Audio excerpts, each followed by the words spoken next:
সোনাপাপ্পুর কাছে সোনার খনি না থাকতে পারে, তবে তার কাছে যে কার্যত টাকার খনি ছিল তা এক প্রকার নিশ্চিত তদন্তকারীরা। এনফোর্সমেন্ট ডিরেক্টরেটের দেওয়া দ্বিতীয় সাপ্লিমেন্টারি চার্জশিটে তেমনই তথ্য সামনে এসেছে। তোলাবাজি জমি দখলের মামলায় 18 মে সোনাপাপ্পুকে গ্রেপ্তার করে এনফোর্সমেন্ট ডিরেক্টরেট। সম্প্রতি তার নামে নগর দায়রা আদালতের ইডি স্পেশাল কোর্টে দ্বিতীয় সাপ্লিমেন্টারি চার্জশিট পেশ করে ইডি। সেখানে দাবি করা হয়েছে, বেআইনি নির্মাণে আইনি বাধা বিপত্তি এড়াতে ঘুষ বাবদ কোটি কোটি টাকা খরচ করতেও পিছপা হননি সোনাপাপ্পু।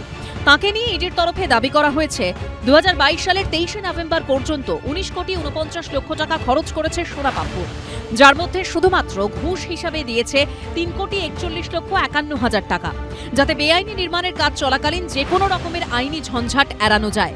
এই টাকা গেছে পুলিশ কলকাতা পুরসভার কাছে। এর মধ্যে রয়েছে ডোনেশন বাবদ দেওয়া টাকাও। নির্মাণ তৈরি করা হয়েছিল যেগুলোও বেআইনি, এবং এই পরিপ্রেক্ষিতে কলকাতা পুলিশ, কলকাতা পুরসভা ও কাউন্সিলরকে দেখে নেবে টাকার বিনিময়ে, এমনই কথা জানিয়েছিল সোনাপাপ্পু। একজন সাক্ষী জানিয়েছে ইডিকে, যা ইতিমধ্যে চার্জশিটে তুলে ধরা হয়েছে। সোনাপাপ্পু কুখ্যাত, এটা সকলের জানা। তার বিরুদ্ধে আইনানুগ ব্যবস্থা নিয়ে চার্জশিট যে এত তাড়াতাড়ি গঠন হয়েছে, এটাকে আমরা সাধুবাদ জানাই। ক্রিমিনালরা সবসময় বলে যে তারা কারুর না কারুর ঘনিষ্ঠ, বিশেষ করে তারা যদি রাজনীতির ব্যক্তিত্ব হন। তো এরকম তো বলেই থাকে। এ তো তদন্ত করবে পুলিশ, তদন্তকারী এজেন্সি, তারা এটা তদন্ত করবে, করে যেটা পাবে সেটা হবে। ইডির সাপ্লিমেন্টারি চার্জশিটে আরও দাবি করা হয়েছে 3 কোটি 41 লক্ষ 51 হাজার টাকার মধ্যে শুধু পুলিশকেই সোনাপাপ্পু দিয়েছেন 1 কোটি 46 লক্ষ 40 হাজার টাকা। তৃণমূল কাউন্সিলরকে দেওয়া হয়েছে 1 কোটি 11 লক্ষ 50 হাজার টাকা। কলকাতা পুরসভাকে দেওয়া হয়েছিল 27 লক্ষ 70 হাজার টাকা। আর ডোনেশন বাবদ দেওয়া হয়েছিল 55 লক্ষ 91 হাজার টাকা। এ যেন সোনাপাপ্পুর পেরোল।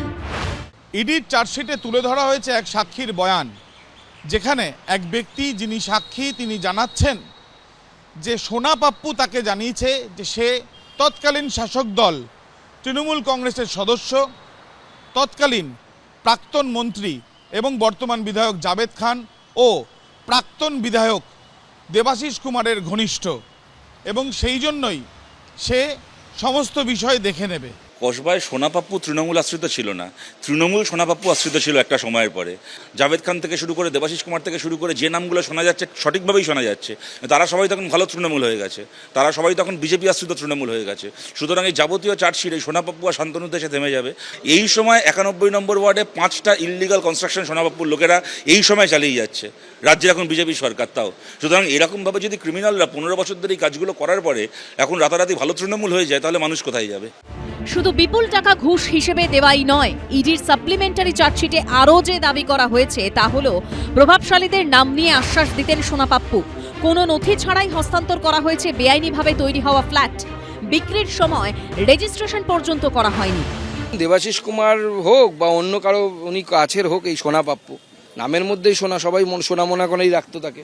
আর যে পয়সা দেয় তাকে তো সবাই সোনা মোনা করেই রাখবে। যারা এইসব নিয়েছে দেখুন, পাপের পয়সা, এই পয়সা হজম হবে না সহজে।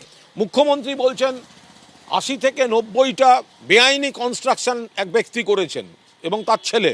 মুখ্যমন্ত্রী নাম বলছেন, কিন্তু তাদের বিরুদ্ধে পুলিশ অ্যাকশন নিচ্ছে না। এই যে কোনো লোকাল তোলাবাজ কাদের টাকা দিয়েছে তাদের নাম শোনা যাচ্ছিল, যেই তারা শিবির বদল করছে সঙ্গে সঙ্গে দিচ্ছে। তাহলে পুলিশ, সেন্ট্রাল এজেন্সি, এগুলোকে তো ব্যবহার করা হচ্ছে। আর কোথায় গেছিল সোনাপাপ্পুর ঘুষের টাকা, আর কারা কারা সুবিধা নিয়েছেন, নজর রাখছে ইডি। আবির দত্ত, হিন্দোল দে, ঐশী মুখোপাধ্যায়ের রিপোর্ট, এবিপি আনন্দ। এবিপি আনন্দ, এগিয়ে থাকে, এগিয়ে রাখে।